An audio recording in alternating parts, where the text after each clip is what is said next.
My guest tonight is Ryan Dawson. Ryan Dawson is the host of the ANC Report, the Anti-Neocon Report, correct? That's right. Ryan is a researcher, historian, documentary filmmaker. He has produced such films as Decades of Deception, 9/11, War by Deception, and the most recent is The Empire Unmasked. Ryan, that is quite a work. I'm working my way through it right now. It's jam-packed full of material and information. And really, it's like reading a book. I got to go back and forth, listen to things over and over again, take notes, that sort of thing. It's a great work, by the way. Ryan, how you doing? I'm good. That's what everyone's saying. They're watching it and rewatching it because it's making things click. I do want to say something quickly about Decades of Deception. Hmm. It's Decades of Deception, which you said correctly, but make sure you don't write Decade of Deception. That's another film some idiot made. It's Okay. horrible. Okay, Decades of Deception. Yeah, Uh, that goes over 50 years of CIA shenanigans. hmm. Now, this It started from the Korean War onward. Yeah. the of course the discussion tonight. Our topic is politics and the global drug trade, how narcotics trafficking, geopolitics, organized crime work together. Um, this kind of goes well with the your latest documentary, which is what you released that last November, December, November, November. Okay, I and think. of course, this also goes well with Doug Valentine's book that's due out late this summer to September. It's the CIA as organized crime, how illegal operations corrupt America and the world. You helped him with that book in some way, doing research, I understand, and all this goes into our discussion tonight. We're talking about. Well, Go. I've done research, but the way I helped him in that book Hmm. was transcribing interviews that Doug and I had done in the past. Okay. So, and I had help with that because my ANC crew and some volunteers from Patreon helped transcribe it. So we got some of those interviews, and the interview that we transcribed most recently was about Ukraine and the CIA's involvement there. So that might be in the latter half of the book. Okay. Yeah. Now we're talking about the global drug trade and its impact on the world, economics, geopolitics. This, at least based on my research, this goes back to at least as far back as the British East India Company and the Opium Wars, 1839, 1858, I believe, somewhere in time around that time, that Right. 20-year time period, and the mass production and distribution, sale of opium, uh, not to reverse the I guess the trade imbalances between China and the British Empire.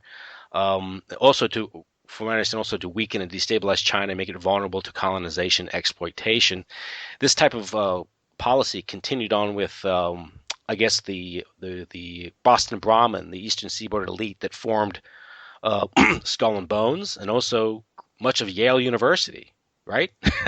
Yeah. Well, the whole state of Maryland is founded Yeah. on opium money. So where does the story begin? I'll let you go from there. Where does the story begin based on your investigation of this? Well, I mean, it starts and stops. I mean, you could keep going back with the British, but for the American end of it, you could say maybe the 1920s. At least when organized crime under Rothstein got really huge in the drug trade, and the reason that the U.S. always turned a blind eye or helped facilitate the drug trade from then to now is the profits of illegal drugs are always benefiting and a quasi ally or ally. So in China, after World War II, at least, and I mean even before that, they've always had some reason, like KTM was financing his army with heroin and opium trade, and the same thing with anti-Castro Cubans. There was illegal drug trades helping to prop that up because it's a black market and it's a very easy way to make a lot of money and launder money and keep it off the books and explain where this income is coming from, so that you have plausible deniability for your different agencies. Now, I think a prime example of this relationship between intelligence, the military, and organized crime, as you said, started during World War II, is the OSS and Office of Naval Intelligence working with the Italian mafia to secure the eastern ports and also to help the Allies with their invasion of Sicily and Italy, right? Yeah, Giavessi was a liaison there, and they the organized crime in Sicily especially was a power rival to Mussolini, and he hammered them, and so they became bedfellows with the U.S. And the USS was definitely using their contacts as well as narco money to help prop up these figures in organized crimes. But post-war, yes, they did defeat Mussolini, but then you're left with an Italy that has mobsters as governors and mayors of towns, and they had state sponsorship for the Italian wing of the mafia in the United States, especially in Chicago and New York. Now, this sort of winking and nodding at the heroin trade, which flourished after World War II, because Lucky Luciano was pardoned and deported, and from there he I guess developed the French connection, the famous infamous French connection. Heroin coming out of Turkey, or Oh opium coming out yeah. of Turkey and being refined and being ultimately shipped to the United States. But the OSS itself grew out of the drug trade because OSS goes back to Yale, Skull and Bones, and that goes back to the Russell Trust, and Russell Trust was ultimately financed by the opium trade. So there's a cultural continuity here with the Well, they drug were trade. pushing opium before OSS even. They Mm-hmm. by they I mean the U.S. government, the State Department had a deal with Correas and Honduras where they were bringing opium heroin products into New Orleans. And Sam Carolla was the mob boss before the Marcello brothers got in charge. He was helping facilitate and distribute the drugs through Louisiana. And then later, everybody knows about Mina in Arkansas. But prior to all of that was the TACA transport airline, which was being used to. The front company was called Star Furniture, which involved some European gangsters, but they weren't. They were shipping furniture, but it was packed with heroin. And this helped put a U.S. puppet regime in Honduras, and it brought a lot of heroin into New Orleans and the United States, which further enriched Sam Carolla and the South Mafia. And that bleeds into because the narco traffic ends up taking over as far as businesses go because they had their casinos and gambling and the unions and all the different scams they do. And the big mob was always the Italian Jewish mafia in New York, and then you had the outfit in Chicago. But as narco traffic increases from Central and South America, you see the Southern Mafia, New Orleans and Dallas, and especially Miami and Tampa start to really grow. And that's important because these figures like Trafficante and Marcello are deeply involved with the CIA, as is Roselli and some of the Chicago guys when they're doing operations during the Kennedy administration.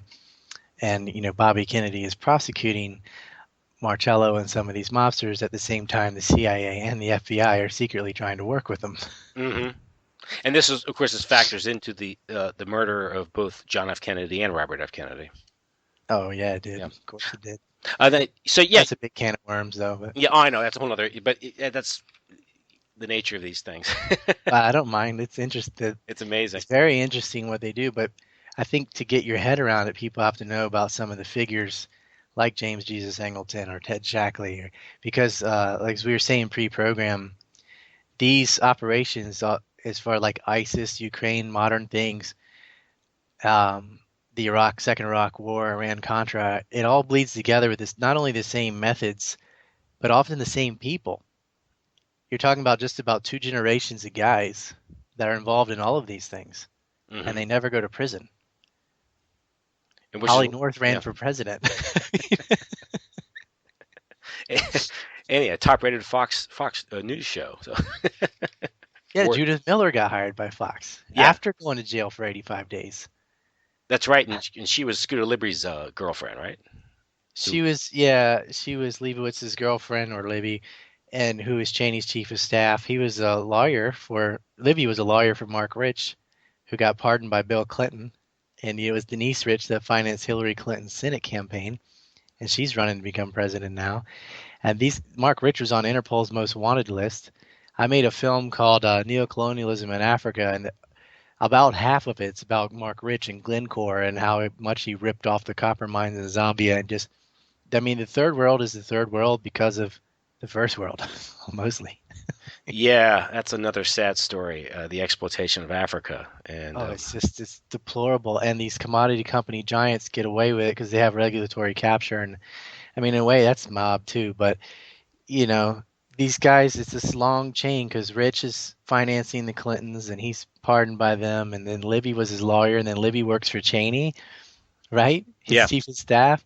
And then, yeah, Miller was leaking on the Plame affair, but that was she also is the one that made up the aluminum tubes myth about Iraq and spread the rumor about bioweapons labs on mobile trucks. All of and Colin Powell had these idiot cartoons that he brought to the UN. Like, this is no satellite photo. It's just a cartoon, what we think they might look like. Of course, they didn't exist, but no one ever paid any consequences for it. And it's because it goes so deep, it involves so many of them that it's kind of like, if you take me down, you're going with me kind of scenario. Hmm. So Yeah. nothing ever happens. And you're mentioning Africa. I remember it was Larry Summers, I think, was he when he was working for the World Bank, Yeah, he was. wrote that memo that said it's okay to pollute Africa because they have such short life expectancy. Dump. So, Yeah, and he but, was in the Obama administration. yeah. So So was Rahm Emanuel. yeah, and he's also involved with Harvard and the looting of Russia, I believe, with Jeffrey Sachs and that gang. Yeah, he was. Yeah. They're Um, all disgusting. and so then he resigns over saying something. He's forced to resign because he suggests that women aren't good at math. That's the scandal. And that's what does it, huh? Yeah, yeah, boy, man, that does it. You can involved in genocide, but man, you suggest that women may not be as good at math as men, and that's it, man. Your career is over. That's it. He's also linked into the Epstein's case, this recent case with the Epstein, the pedophile. Kept up with that? There's a lot of that. Yes. There's some dark pedophilia rings going on, especially in the UK, but there's some in the US too. We have Catholics also. Well, that. Well, I know. I know. No, no, no, no. It's just that I one element I think is a blackmail operation, and that's the Mossad, CIA. That goes with the Franklin scandal and all that stuff. Well, that's what they get them hooked on heroin as young kids and force them to do these things. Again, that's where you talk about the global trade, the corruption of the world, all these things linked together, which goes to Doug Bendel's, I mean, not, I'm sorry, Doug Valentine's thesis and what we're talking about tonight. But back to the drug trade. Again, we were talking about the Luciano project, and Mhm. he's pardoned. He flourishes in Europe with the heroin trade and the We post. should tell people what he did too prior, because Lucky Luciano with Meyer Lansky are the ones who sort of organized the commission. Yeah, let's spell that Um, out. Go ahead. and people call it La Cosa Nostra or whatever. That's an FBI word, but whatever you want to call it, they really organized crime into a true syndicate with a hierarchy and a commission, and made it much more deadly, much more profitable too. And so he was a central figure with Lansky in that. And then, of course, Costello was brought under the umbrella when Luciano had the heat on him. And Frank Costello is he's another New York gangster in the Five Families. But his important role was that they had the goods on Hoover. Well, that's another interesting story because I heard her. I don't know if it's apocryphal or not, but there was a meeting of the syndicate, and it tells of Lansky pulling out a 38 special, or sorry, a Tommy gun, and putting it aside. Says this is not how we're going to take over, and he pulls out an 8 millimeter projector. This is how we're going to take over. And apparently, it's film of Hoover And Clyde Tolson, and yeah. Clyde Tolson, and that goes back to our earlier discussions about sexual blackmail being such a huge part of this control mechanism, which both the mafia and organized crime engage in. And I think if you look at it from Well, we had it in recent times with Governor McGreevey and Sapillo, the New Jersey governor, with his the Jewish sailor. his closet boyfriend who wasn't even homosexual. He literally was taking one for the team. The Wow. governor was homosexual, but Yes, I remember that came out. the operative wasn't, When apparently. that came out, I know he was crooked. I'm driving around in my car, and I don't know what's going to happen. Listen to the car radio. McGree's about to make a statement, and I says, "My God, this guy's coming out of the closet. What's going on here?" And And I don't really care that he's homosexual, and I don't really care that he cheated on his wife. Not really. I mean, at the rest but stops, well, pretty seedy yeah, stuff, man. but it's not a government. Yeah, okay, but But I don't care as much as that he gave an Israeli foreign national a six-figure salary and a job at a nuclear facility. well, that's Like that's what that. was so funny because it was like his gayness overshadowed the fact that he inevitably was involved in some sort of like sexual blackmail and espionage, Well, right? yeah, and I call it the Lewinsky effect. The Exactly. scandal with Monica Lewinsky took all the heat and attention, and everything else the Clintons did didn't matter anymore. Yeah, like well, there's Mina, Whitewater, the murders. It was like, Killed Vince Foster, selling nukes to China, all yeah, kinds of crazy stuff, and nothing. that's what you have in Empire Mass, this press conference with Ron Paul in 1998. He's introducing his own bill of impeachment over, I think, bombing of Sudan. Because it's liable to start a war. I mean, Yeah, he nailed it. I yeah, have several Ron Paul speeches in there where he predicts the future. He said Osama bin Laden's probably right in that border with Pakistan. He's probably in Pakistan, he I know. says. And he It, was. you think a And it's, National Enquirer would hire Ron Paul to tell the future instead of that idiot, you know? yeah, But well, but yeah, you know, Vintage Paul is great because even you can get his old videos when he's talking about the war on drugs and he's mhm. calling it like it is in the 80s even, and no one's listening to him, just like now. It's like just like now, yeah. Some things never change. But he's right. Yeah, yep. That's the well, that's the what the fate of Cassandra, I guess, to be ignored. I can't say no one's listening to him now because some people are, but it took the internet to get Ron Paul's name recognized. Yeah, But uh, he's always been this way. because yeah, because the what happened was the gatekeepers were undermined or outmaneuvered, so he could gain some traction in this. I remember in Gulf War One, and I was a kid, and I was thinking, well, what's the argument against it? Is anyone go voting against it? And my teacher at the time told me the people who voted no, and I remembered Ron Paul's name just because it was easy. It was two first names. So I Yeah. just remembered that guy. It was the guy Ron Paul from Texas that voted against it. Like I remembered it from all the way back then. Oh yeah, I remember the just being opposed to it because well, it just kind of like once the Cold War ended, and it became clear to me that the Cold War was largely farcical when nothing changed. NATO wasn't disbanded, and all of a sudden you had this problem in the Middle East, and just the whole story behind April Glaspie, and clearly Well, they were making things up. Do you know about Operation Washtub? the name's familiar with. It's well, it's they claim to spot Soviet subs and a cache of Soviet weapons, but the CIA actually put them there themselves. Oh yeah, that's like the satellite, this mythical satellite photos of Saddam amassing tanks No, and no, this etc. was in I'm talking about in Central America. Oh, it's like that. Yeah, you're Yeah, right. yeah. But this was no, they have physically had a cache of weapons, but they're Soviet weapons, but they're all from the CIA. Well, that was like when they reported was it they also reported of MiGs. Remember that one?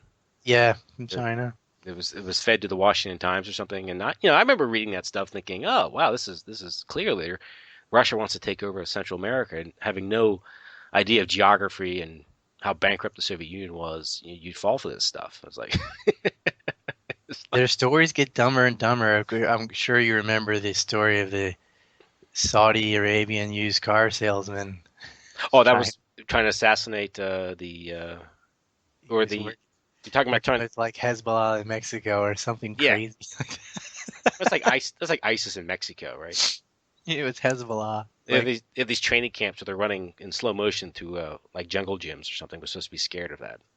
gosh, it was so stupid. They had flipped satellite photographs where they just literally like turned it left once or whatever. Yeah, Like, look, this is a rock. That's what you're talking about. yeah. I remember that. It's just all BS. It's They incredible. plagiarized some kid's paper from Florida on Saddam Hussein and passed it off like it was modern intel. Oh, was that it was not the Brits? Was That that was you. That was us. okay? Didn't the Brits also plagiarize like a Yes. thesis? Yeah, Yeah. I think they may have doubled up on the same yeah. event. Um, Gosh, it's endless. I mean, it's like the Niger forgeries because that ties into Plame we were talking about earlier in Ladine. And Ladine is one of these guys who have been involved in all this shit. Hmm. I mean, he met with Ghorbanifar and Ted Shackley during Iran-Contra. I mean, he's the one that set that up with Ollie North, to his Iran connection. And interestingly, like when Shackley was his buddy Edwin P. Wilson, who set up all the front companies for arms smuggling, when he was being investigated, and he ultimately did get prosecuted for sending 22 tons of C4 to Gaddafi. Um, it was Michael Ledeen who swooped in and said helped cover it up and helped separate it from Shackley. He saying he was the one covering up because although he got busted for the C4 to Libya, he did not get busted for some other operations, and there were multiple investigations. So, but Was that Eastco, the company they established?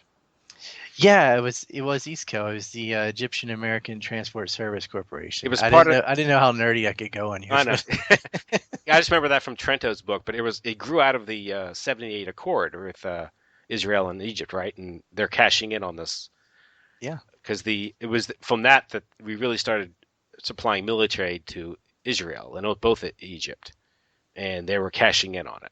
Kind of like, okay, we're in a position to make a lot of money. Israel had been getting their nuclear material and weapons from the French in the 50s and a little bit the UK. And then, of course, they were stealing it from Newbeck, Pennsylvania out of the US. Which, yeah, that whole espionage, Israel espionage, because that brings in Hollywood and Arnold Milchan, and hmm he's getting an award from Israel for. Now, he's the producer on JFK. And I don't remember if it was pre-show or during the show when we were talking about JFK, but Mhm. that movie doesn't mention the mafia at all, except to say, do you think the mafia could cover it up? And they just blow it off, right? Yeah, That's Arnett Milchan. yeah, and of course this is one of the more controversial aspects of the JFK assassination, the Israeli dimension, because Clay I Shaw mean, worked for the trademark, which was owned by Permidex, which was owned by this guy Tibor. What was his name? The Rothman or Rothman? no Tibor. He owned that Swiss bank. And he was Oh, for Permidex was just the umbrella corporation that went back through Clay Shaw to Guy Bannister's cell, which was using Oswald, who was a false defector, and okay. David Ferry, who was in the Civil Air Patrol with Oswald. And again, he's a pedophile too, by the way. Yeah, well, that's a whole. Yeah, Ferry. Yeah. yeah, that's right. Recruiting teenagers to fly with him or something. Come fly with me, right? Oh, That's why he was fired, I think, from the airline he worked for. he tried to become a priest. Yeah, and Failed. and there's a Dramatic. weird connection there with some sort of like weird uh, sect of. That stuff's dark. Yes, it is. It's a whole That's nother dark. show, I think, if you want to Yeah, get into but that. I'd like to talk about Shackley a little bit Go ahead. because in Empire Unmasked, I got into Clark Clifford and I went into the Safari Club, Hmm. which is really crucial in understanding 9/11. You got to understand the Safari Club. And with all this talk about the 28 pages, you definitely need to know about the Safari Club. But I just kind of mentioned Ted Shackley, sort of like, oh, you guys know him, right? Hmm. And apparently not many people really do. But I just want to say a few things about him. Was he the blonde ghost or something? Yeah, Yeah, that's yeah. the blonde ghost. Yeah, you know it. Because he was a station chief in Miami during Bay of Pigs and also Operation Mongoose, which is where Operation Northwoods arose out of Operation Mongoose. Now it got rejected because Kennedy and McNamara thought it was crazy because it was, but they're openly saying, "Oh, just do a false flag, right?" Hmm. But sorry, in Operation Mongoose, they were trying to get rid of Fidel Castro, and Johnny Roselli, who worked for the Chicago outfit, gets recruited by the CIA under Shackley. Shackley helps supply him for these missions in Cuba. Of course, Trafficante, the mob boss of Florida, Trafficante Jr., um, was tipping Fidel off Yeah, the, that's a great. whole That's time. a whole other story there. He's a. 6 different attempts, and because they were free, the mob lost over $1 billion in revenue collectively when Batista was out, and Fidel came and closed almost all of it down, but not all of it. He allowed Trafficante to keep his wealth and assets. And so in return, Trafficante was playing kind of a double agent against the CIA because Shackley not only was it's so funny. He's trying to get Roselli and the Chicago outfit to kill Fidel, and Trafficante is getting wind of that. And Trafficante, they speak Spanish. They run Florida, Miami, Tampa Bay. He's secretly working with Fidel, and then at the same time, Ted Shackley sets up Trafficante with General Vang Pao to run this huge heroin operation from Southeast Asia out of Laos to Florida and through Cuba, and then later Vietnam as well. So Shackley was working with Trafficante and Roselli, and then Trafficante was working against Roselli. It's just hilarious. Yeah. And, Thomas Klein was involved in that too, because Thomas Klein set up the transport company that Bang Pal was using to move their heroin and opium around. And so, but they needed Trafficante and through its contacts through Cuba and Florida to move it, and also for plausible deniability. So it's funny. and with Roselli, you get connections with Robert Mayhew and Howard Hughes and the Mormon mob, right? So called. Well, Roselli was working for Sam Giancana, was also recruited by the CIA. Yeah. He's Jimmy Hoffa was his underboss. I mean, and then of course Hoffa's being prosecuted by Robert Kennedy. It's a twisted knot, but when you're really familiar with the names and stuff, it's not that confusing. It might be at first, but it's pretty straightforward. And you have with Roselli again. You have he ties in with Las Vegas. Right, he was helping Yeah. Hoffa take over Vegas, and they were Yeah. using money siphoned from pension funds to build casinos. Like 90, like 100 million from the Teamsters Fund. Yeah. Oh yeah, And of course, good for Vegas. Sucks for Chicago yeah. workers though. And the Vegas became a huge conduit money laundering for both the mob and the CIA. Right, but Yeah. they had to replace the assets they had lost in Cuba because Yeah. Fidel had shut them down. So Vegas becomes the new. It's the government enables this because you're giving special gambling rights only in one area though. You give a monopoly, Yes. and actually the mob ran it better than the government. Hmm. That's If you have to pick a poison, Chicago got Las Vegas and New York got Los Angeles. hmm. And this is after the mob war between New York and Chicago, but yeah, and Jewish mafia ended up throwing all their eggs into Hollywood, and Chicago went into the Yeah. gambling business. Yeah. That's written up in Gus Russo's book, The Super Mob. Oh, I haven't read it. It's a great book. It's about Sidney Korshak and the Chicago mob, the Jewish mafia, how they became middlemen between the outfit, who were too kind of rough to deal with corporations and the studios, and they were used to sort of defang the unions. And from this, they also it was Al Capone's advisor. Oh, what was his name? Yeah, and Giancana worked for Al Capone, and so did Yeah, Jack Rubenstein. yeah. Alex Louis Greenberg. He's one who told Capone to diversify his investments in entertainment and hotels. And there's Jacob Arvey, who was Yeah, I guess Mickey Cohen set up the hotel yeah. where Robert Kennedy was shot. He But was here's running a gambling operation out of the Ambassador Hotel. here's an interesting that's yeah, another connection there. Jacob Arvey, had a lot of clout with the Truman administration. He helped build the Pritzker fortune, the Hyatt hotel chain and all that stuff. The Pritzker fortune was largely based on properties seized from Germans and Japanese Americans during World War II, and he basically sold it to the Pritzkers at a bargain price. Mm-hmm. And so Well, this I mean, this is it's still interesting, but the CIA was instrumental in setting up the Yakuza on a level they had never reached before post-World War. Because they went to war with Korea and they needed Japanese intel on the Chinese, and so they were definitely working with organized crime in Japan. and the Yakuzas are Again, big in methamphetamine, right? yeah, they were stealing like tungsten and metals and things like that at that time. That was the thing more Mm-hmm. than drugs, but it's infrastructure that already existed, and there was a massive black market because their cities have been destroyed, burned, nuked. So you're starting over. So it's right. Same with the French and European states. You create these huge black markets post-war because a lot of businesses are gone. People are desperate for food. A lot of people starved to death in World War II. They'll do anything. So you get a lot of prostitution Mm-hmm. and a lot of people selling drugs because that is a job you can always do. And a lot of women turn to selling their bodies, and a lot of guys turn to selling narcotics. That's the sad story that we saw played out in the Balkans and in Russia in the 90s. It seems to be a business plan or model that they follow around the world.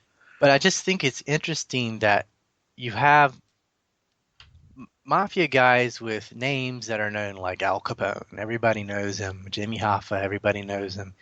To a lesser extent, maybe Sam Giancana and Lucky Luciano is a big name too. Meyer Lansky is a big name. He's in movies and stuff. He Hmm. was just in American Hustle. They were talking about Meyer Lansky's right-hand man, right? That's right.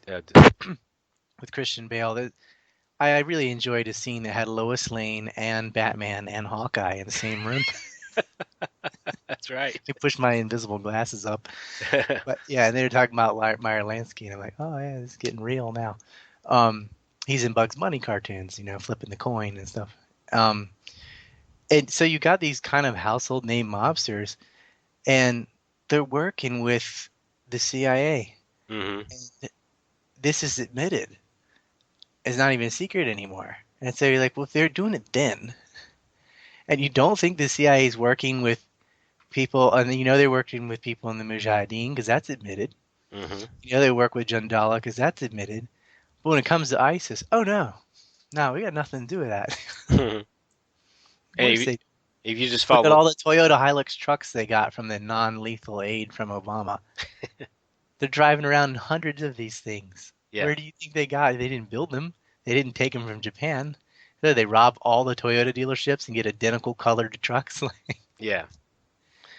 And if you just follow the logistical trail, you can tell what's going on there because they're operating out of what Turkey, which is NATO, Right. you know, and they're supplying the whole supply. They're being funded by the Gulf states, which are just puppets of the Anglo-American, power base. Um, so yeah, it's obvious anyone willing to, but And the illegal oil trade's going straight to Turkey which is the son of in the Turkish prime minister. in huge caravans. And we're supposed to have this air campaign that never spotted them, and the Russians go in there and immediately bomb it, right? Yeah, with a fraction of the time and resources. Right. And that's because they don't want this corridor stretching up to Chechen terrorists. It's in their own interest. They don't really care about Syria. Well, yeah, I mean that goes back to geopolitics, but again, this goes back to the arc of crisis that was created by Brzezinski to destabilize the Caucasus, and this goes back to this old Mackinder doctrine of the Yeah. destabilizing the continent, the Central Asia. You control the world. Um, a lot of the drugs, the Islamic radicalism that was imported into the Caucasus by NATO. I mean, this is all created. If you look into the conflict in the Ukraine or in Georgia, or what's the other one there region where they had the war back in the about 10 years ago, they invaded. Well, they had South Ossetia, but that's Georgia too, Yeah, really. Um, but the Zenarev brothers were linked to this alleged assailants of the Boston bombing. oh, in Chechnya, Chechnya. yeah, Chechnya was Dawson. radicalized by the West to destabilize Russia. Yeah. So was Afghanistan. And then you have the Tsarev's uncle hang out with Graham Fuller, who has a long history, say, destabilized the Middle East and the Caucasus, but nothing's written That up. that's something too. Afghanistan is some people start it with us aiding the Taliban against the Soviets. Mhm. But if you rewind before that, even they had a huge drought in '71, and that's when these leftists take control, and of course they made it worse because communism sucks. But and then the Russians have to go in to prop up this kind of failing commie government. Mhm. But they did so to them as the lesser of two evils because these Islamic radicals were coming to power because during the drought and because of the bad government, you had all these refugees, Afghan refugees, flooding into Pakistan and Iran. But then, so Pakistan and Iran was like, in exchange for taking that or pushing their ideological view eastward into Afghanistan. And so they did not want some theocratic jihadi state there. So failing communism was better than that for the Yeah. Russians. And the U.S., with you can argue, had no foresight or did have foresight because it's not unintended consequences, it's intended consequences, but they backed them.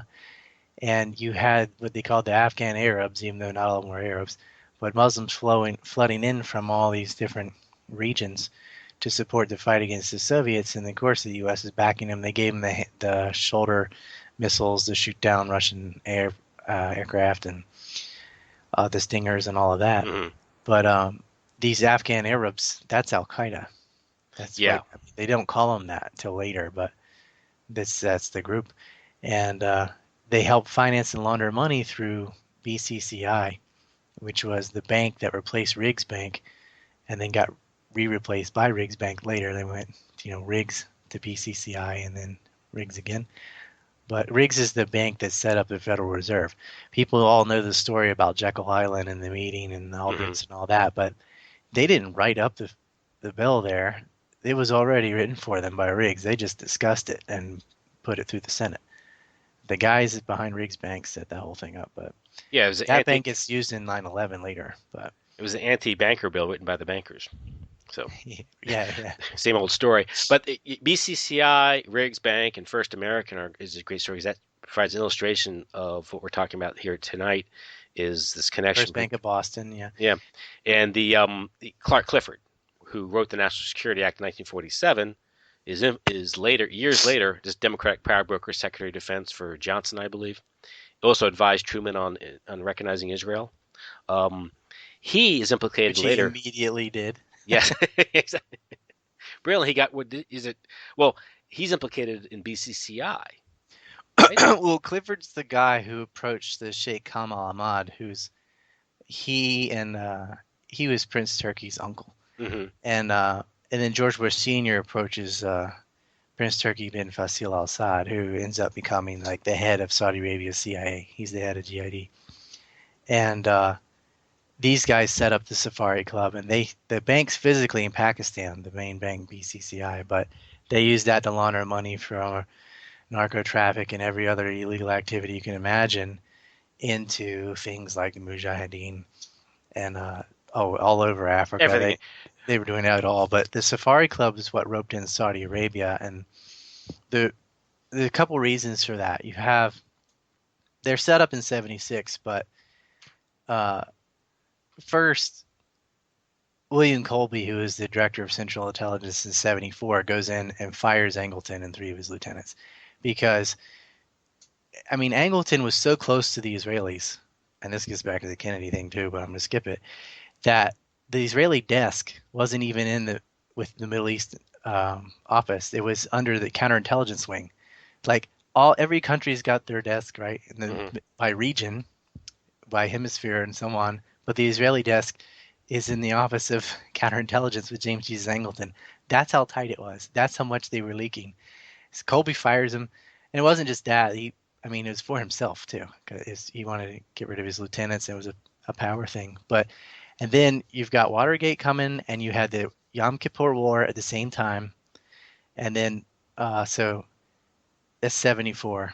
73 is Yom Kippur, and you have OPEC punishing the U.S. and causing a gas shortage in the United States. And they did that because of the U.S.'s support for the Israelis in Yom Kippur. And so they realized we have to rope someone in OPEC into our sphere of influence. Saudi Arabia has the largest oil reserves. They've got monarchies we can bribe.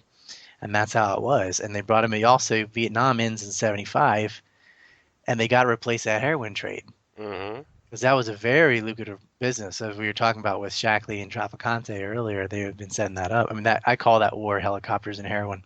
That's a great way. This is the It's gold. what This is it the was. It was golden. Bell and Huey, yeah, This is the golden triangle. That the. right. Which is we have the Golden Triangle and the Golden Crescent. So No. they rope in Saudi Arabia to break up OPEC, to break that off, and also to pull. They still have a tight U.S.-Israeli alliance, and Shackley becomes Israel's man after Angleton's out. But then Clark Clifford and George Bush Sr. set this up with the Saudis, and just George Bush Sr. becomes the DCI, the Director of Central Intelligence, under Ford, right? Just for a year, but he did a lot of damage in that time period. These guys, Prince Turkey's sister is Bandar Bush's wife Hmm. later on, right? And she, She's very generous, right? Go ahead. I'm sorry. yeah, she was making payments to Osama Basnan's wife, who through Riggs Bank, who was writing checks to this lady named Manel Banjadr, who was the wife of Omar Bayoumi. And Omar Bayoumi is a Saudi guy who, long story, he's a Saudi guy and he helped set up two 9/11 hijackers Mm-hmm. in San Diego. In fact, he met them in Los Angeles and he had them living in his house and for at first. Then he moves them to San Diego, right across the street from Osama Basnan, whose wife is getting the money from Bandar Bush's wife, right? And then he moves in, so they're all in the same block. And Omar Bayoumi had set $400,000 into this mosque in San Diego, which all of it didn't go to the mosque, obviously. And so they were helping launder money and setting up housing and employment for Al Midhar and Al Hazmi, who were two of the hijackers in Flight 77. And then they met up with Hanji Hanjor and so on. But this is all known, and the CIA had been following Al Midhar and Al Hazmi because we know that they knew they went to an Al Qaeda summit meeting in Malaysia. That's a fact. And then from Private Manning, we know that not only were they at that meeting, but they met Khalid Sheikh Mohammed there, who's the blind sheikh, the mastermind, Zawahiri bin Laden, and Mm-hmm. KSM, right? He's in Gitmo, right? They knew he met him. And then they went and lived in the U.S. under the real names and everything. There's a Saudi intelligence agent who briefly lived with them and then set up and paid their first month's rent of their house. And then through these intermediaries, through these guys' wives, continued to pay them until they, did the mission. And they're just walking around free. There are a couple other sources of financing who are punished and are in Gitmo now, like Khalid Sheikh Mohammed's nephew was one of these guys. But the CIA did nothing there, so that's got Safari Club written all over it Mm-hmm. because Prince Turkey's wife is the sister of the founder of the Safari Club. He's also in the Safari Club himself. So that group was centered in Saudi Arabia. It was a CIA within the CIA. Prince Turkey was talking about it in speeches, saying, "Yeah, during Watergate, you guys couldn't do anything, so we formed a group."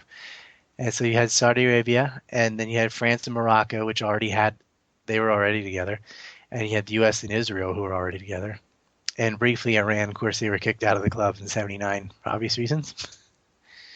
And this is 9/11.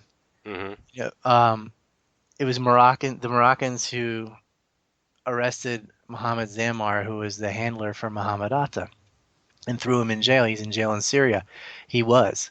He got out in 2013 because these moderate rebels that we are supporting, Afal al-Sham, did a prisoner swap and got him out of jail. So you got a 9/11 culprit, not just suspect, culprit, who is free now because of a prisoner swap by the moderate rebels. Assad had him in jail. He should have killed him, but he had him in jail. But the Moroccans were spying on the Mohammed Atta's cell in Germany, as were the Israelis, as was the CIA. They had his phone number. They had their apartment bugged.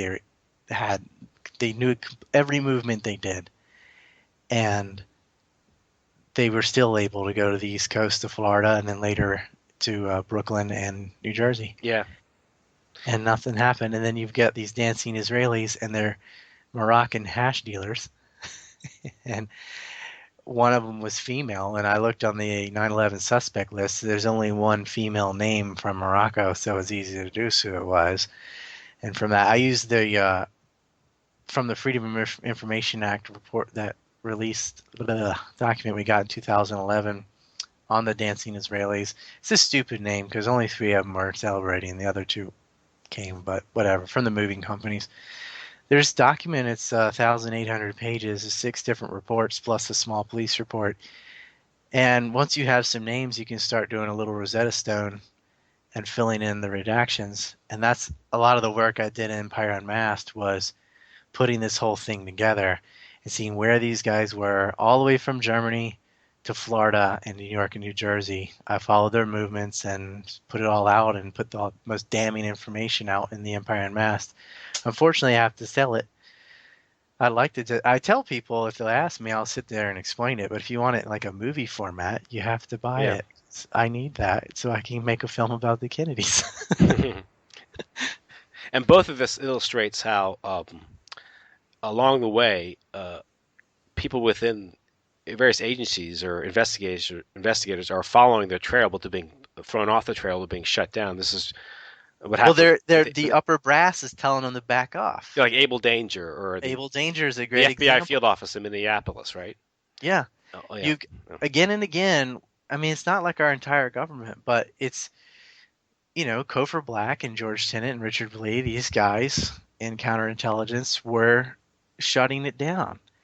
And they're not sharing information with the FBI. Like when the CIA knew these hijackers were living in California, they didn't tell the FBI until August. And that was only because they're forced to because others started leaking it anyway. Yeah.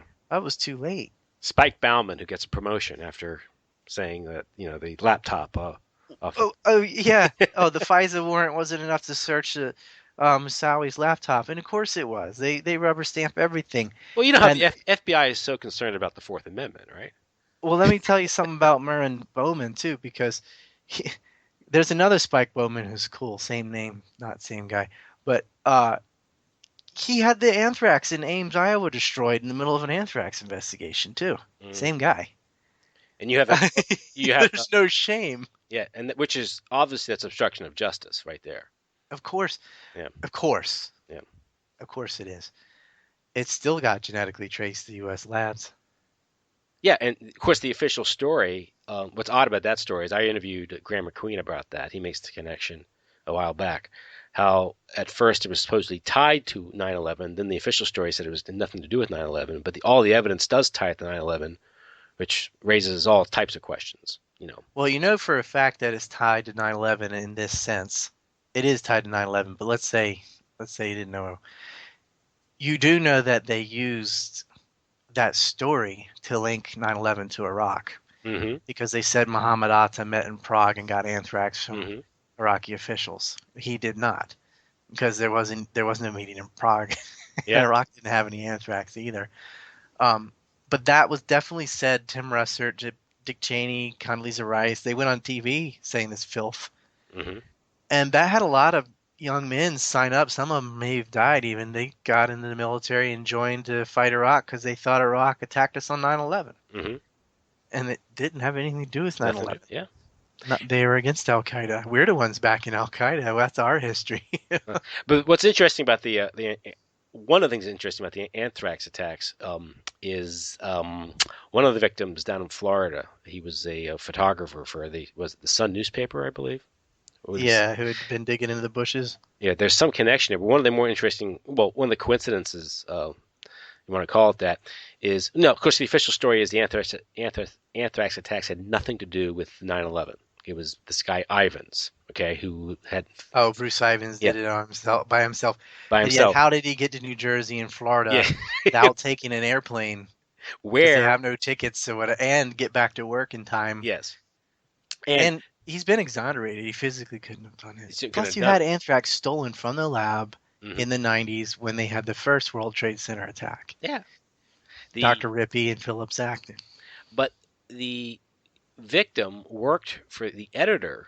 His boss was a real estate agent for some of the 9/11 the alleged hijackers. So I mean, my point is, if they had nothing to Well, one of the nine.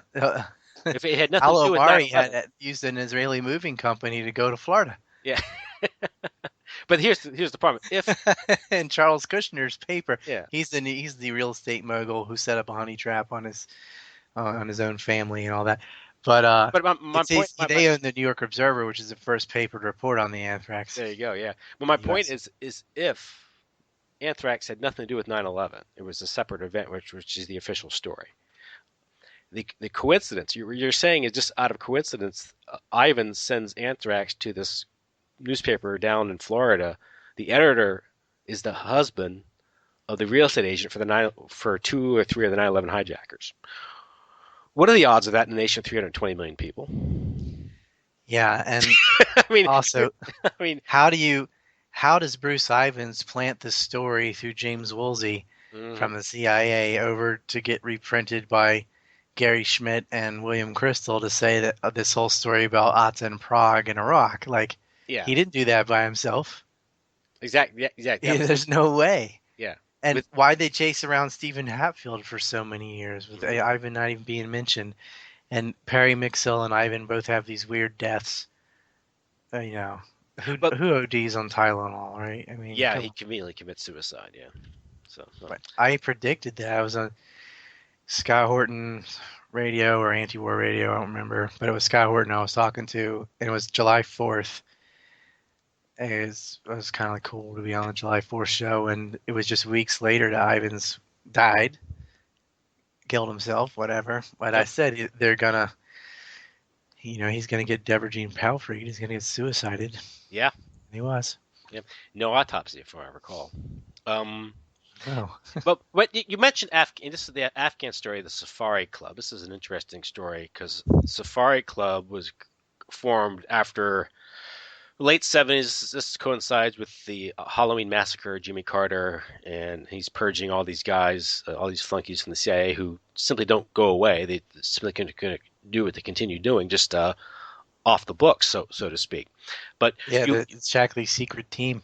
yeah, but you have the situation in Afghanistan. You have the explosion of the opium, the poppy crop in Afghanistan after U.S. begins intelligence operations in there during the 80s. But this, before this, you have the end of the Vietnam War and the closing down of the Golden Triangle.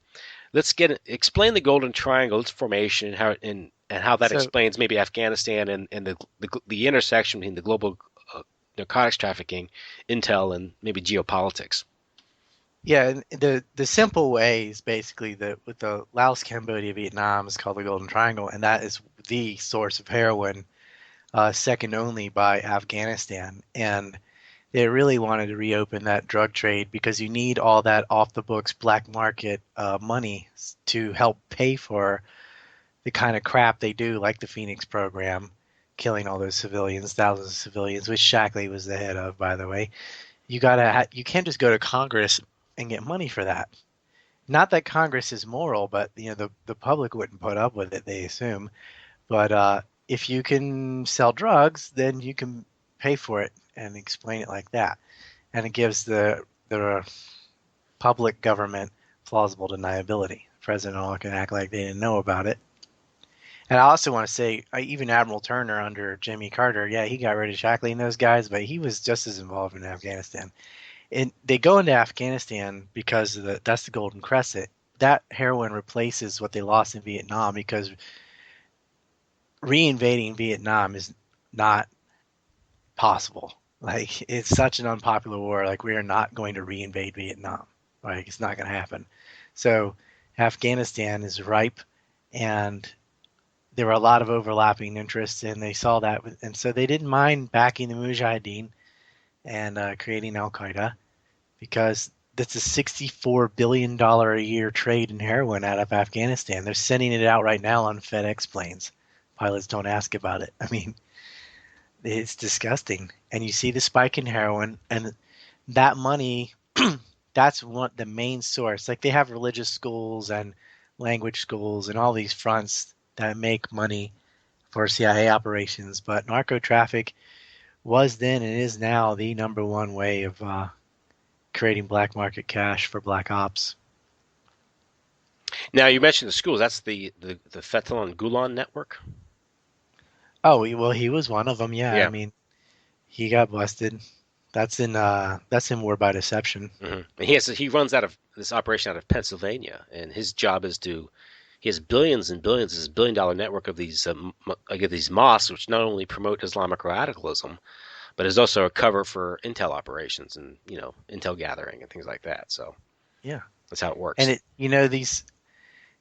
It's not hard to radicalize people when they've grown up under the conditions that the U.S. has imposed. I mean, if you were a young Iraqi kid, let's say, oh, I don't know, you're like, if you were born in during the first Iraq War, Hmm. basically your whole life you saw 500,000 people or more starve to death, and you've seen your cities blown apart. Then you get invaded again when you're like 11 years old or something. You see your cities blown apart again, and more starvation, and then the Shiite Sunni war, and so on. And so by the time you're in your 20s or teens, And there's these people like ISIS, because ISIS started in Iraq. They used to be called IS, right? They it's easy to recruit these people because they hate America. Because why not? I mean, they've bombed your cities. Hmm. They send soldiers in who tease kids with water bottles and black water and all these groups terrorizing people, using night vision goggles to spy on the women and raping, all the terrible things they do. Hmm. And they join whatever they see as the resistance. And yeah, they cut off heads and stuff, but and I don't excuse it, but I'm just saying I understand it. I see why it would work. And if you're funding these madrasas and schools, it's not normal Islam. It's Islam under the environment of this kind of hostile environment, which is the same thing with the Contras. Latin America's Catholic. They're not fighting because of that, though. They happen to all be Catholic because that's what's there, and in the Middle East is Muslim because that was already Hmm. there. But you're going to turn to whatever faith is around to back you what your own political ideology. That's what everyone does, whether it's Zionist extremists in Israel or Christian extremists, Muslim, what have you. That's what happens. And but people are looking at it upside down, like the religion causes it. I mean, religion, you can say it's silly for other reasons, philosophical, like because it's got magic and stuff. But um, it's not what turns people radical. People are radical because of the environment they grow up in, surrounded by war. And that's why you will see Islamic suicide bombers. You saw suicide bombers in Vietnam too. You saw kamikazes from Japan too, and they're not Muslim. It's always the condition of occupation that leads to bombings, not religion. Yes. Yeah. And, And and you the can idea of combine dying. the two and it gets Yeah. worse, but yeah. You can pathologize the notion of dying for a cause, but we make heroes out of people that do that. People that jump on grenades, or I was reading an account of the Battle of Midway, and there's an account of some pilots who went into the Japanese knowing they were going to die for their country, and that's the same impulse. I mean, if one side wants to make him out to be insane, you know, homicide bombers, as they were called, um, Yeah.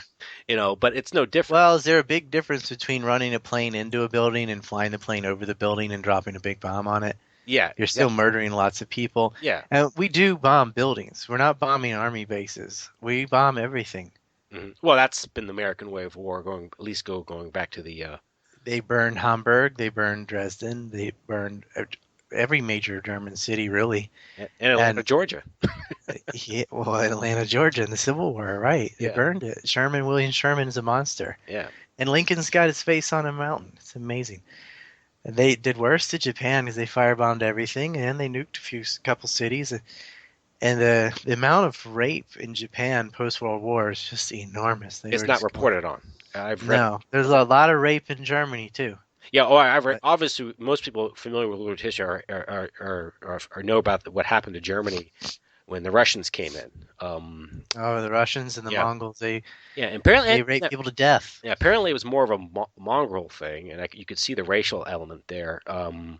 Because the first wave Russians were too worried about getting killed to rape, but it's the people that do the cleanup operations that have idle time, and that's what Yeah, war does. But apparently in the West, it's been very underreported about what Allied soldiers did in the West with both French and German women. It's a little different, but when you come into a town and you're hungry and the soldiers got guns, it can be implied. It wasn't, yeah. Well, they're using it. Yeah, they're yeah. using leverage to get sexual favors and so on. Yeah, as you mentioned earlier, when you bomb the hell out of, and most of the destruction in World War II in the West occurred in during the period of so-called liberation.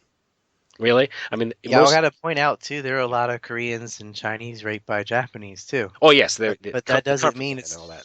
But they didn't. But it isn't the Japanese women doing that, and that's who ended up getting raped later. Like Yes, that's the it's sad all thing. disgusting. War is bad, and there were no good guys or anything. I'm not Hmm. exonerating anybody's crimes or anything. I don't support Imperial Japan. I don't support the Nazis. But you have to admit that the civilians are the ultimate casualties of war. I mean, they're the ones getting raped and having their cities burned down. And if we're ever to understand why there are radicals willing to die, Hmm. then you have to understand that this is a reaction to our foreign policy. Hmm. They're Yes. not just crazy. But they always start the story in the middle. I always say, instead of check your privilege, I say check your exceptionalism. Yeah, American exceptionalism. But you mentioned the Chris, you have the Golden Triangle, and this again, this develops at least right after World War II, when the Chinese Revolution occurs and Mao comes into power, and the KMT Oh, right. So retreats into exactly. Burma, and Because that's that was the yeah, cash cow before. So we yeah. have the opium out of China because it's financing KMTs against the communists. And briefly, you've got the Cuba is a geographical nexus for heroin coming to the United States, and that's financing anti-Castro Cubans. But that heroin is from Laos and to some degree Vietnam and Cambodia too, mostly Laos. And so that replaced the Chinese profit. And then you have Afghanistan replaces the Vietnamese and Laos Hmm. profits. So what's is it geopolitics driving the drug trade, or does drug trade drive geopolitics? Hmm. I think geopolitics drives the drug trade Hmm. because where, like in Chile, they basically shut it down. Hmm. But then in Colombia, they let it go because Is it because they Pablo want to Escobar suppress was it? fighting. Yeah, Well, they they want to want to manage it, control right? it. They It's want like to manage it. They it's like want monopolies. it's like Doug Valentine said in your interview with him. He says it's the question of drug trade is going to exist, but obviously if you can manage it to your benefit, you're going to do that, and that's what the CIA does. It manages the global drug trade. Yeah, and I disagree with him there. I don't think the drug trade's always. I mean, it'll exist, but not like the scale it is now. Mhm. No way. No way. Um, Oh no, I think it's made much like worse by. like where I live, there's not a lot of drugs in Japan. And it's not because they have strict customs and borders and all that. It's just their culture is and standard of living is high enough that there's just no demand. This is interesting That's because the way to fight it, not with, yeah, going around shooting people. because it's not as if society is going to be. What you're saying is society. There's always going to be a seedy part of society, but the question of how seedy and how pervasive it is it changes. The Well, drugs are a way out of poverty, yeah, and it's a way to escape poverty. You can but use drugs to escape that the way you have to live, and you can also sell drugs. it can be. Everybody I know who sells drugs does it for the money, Yeah, like because they can't get it or won't get a different type of job. You can make $600 in an hour selling cocaine. Like, how are you going to do that otherwise?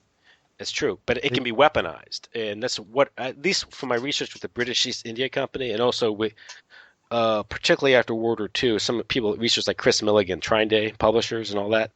And this coincides with a lot of the evidence coming out of MK Ultra. Some of the broader, I guess you could argue more diabolical plans of MK Ultra was to not only to create, the lurid stories of mind controlled patsy assassins.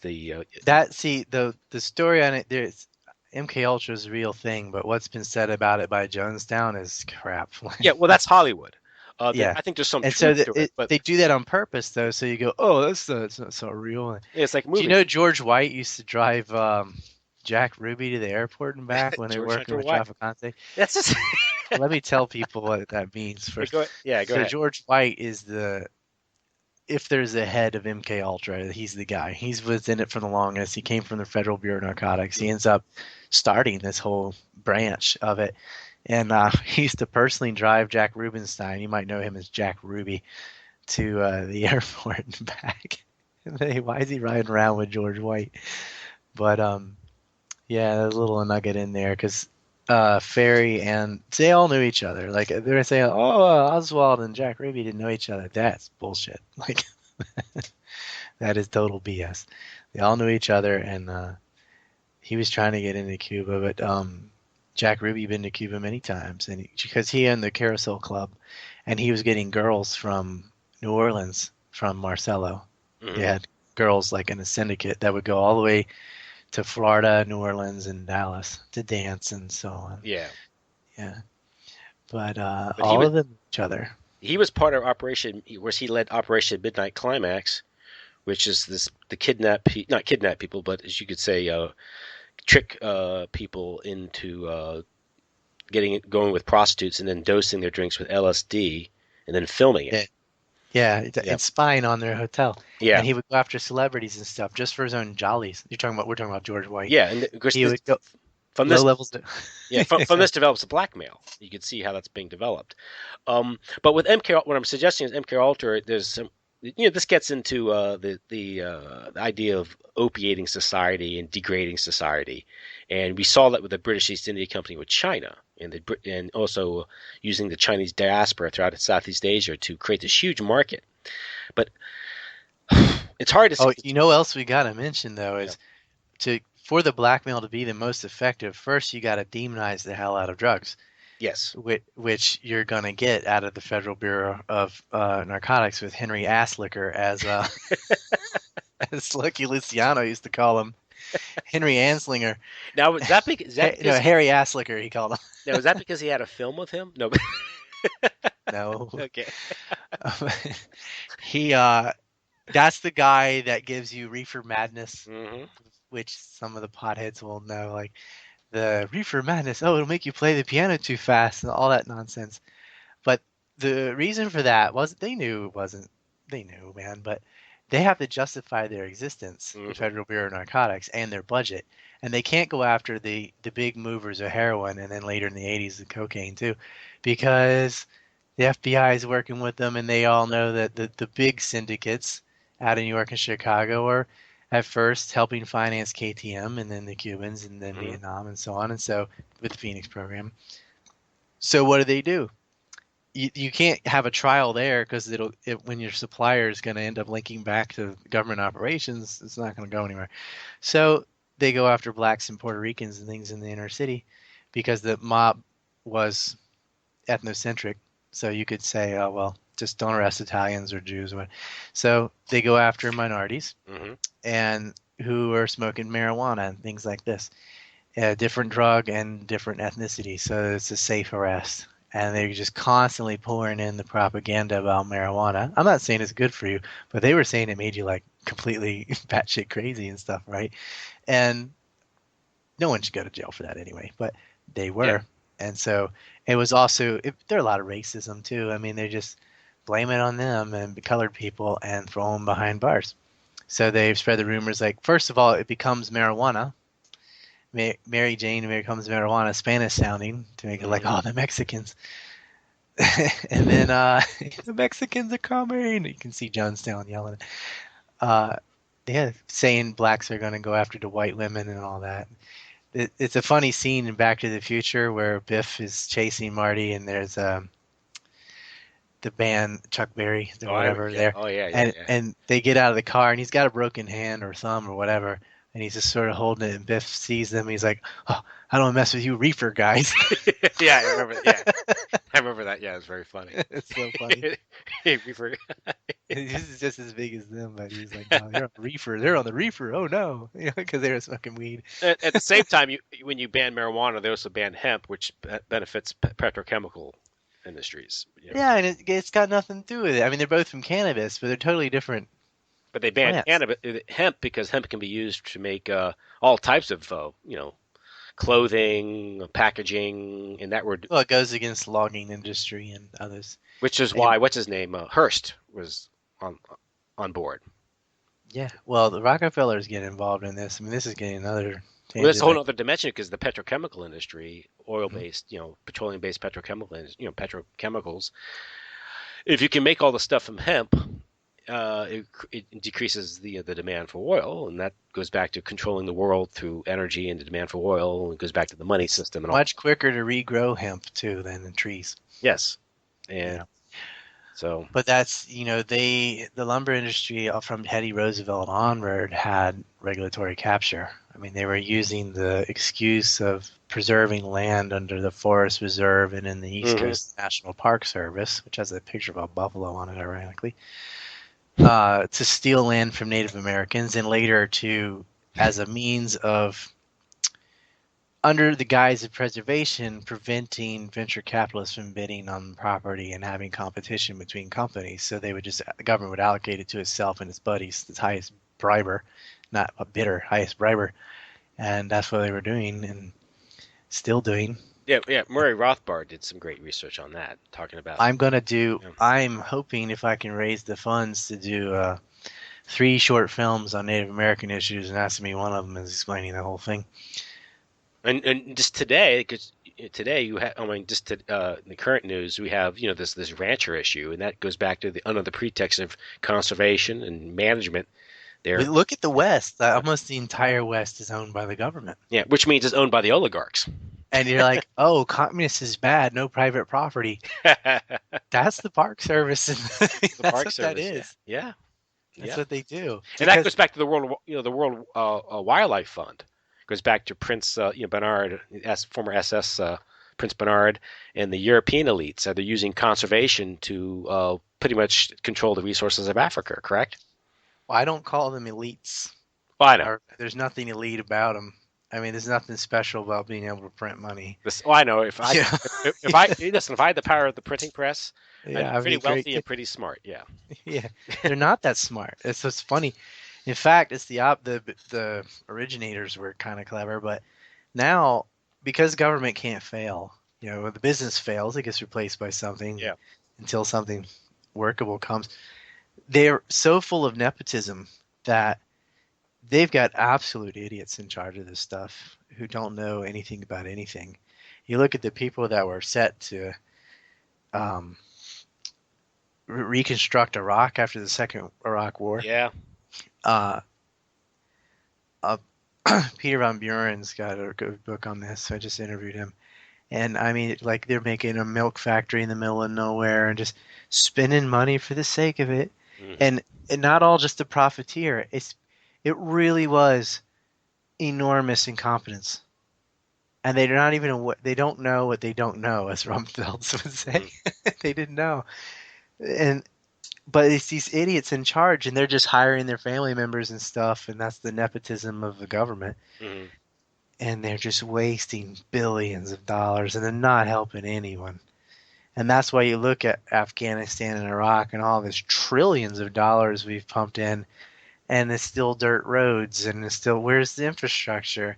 And that's what they always promise, like Obama's stimulus package. We're going to build infrastructure. Like, no, you're not. You're just creating a bloated budget for your administration to divvy out to their families and stuff. Hmm. And that's what they do.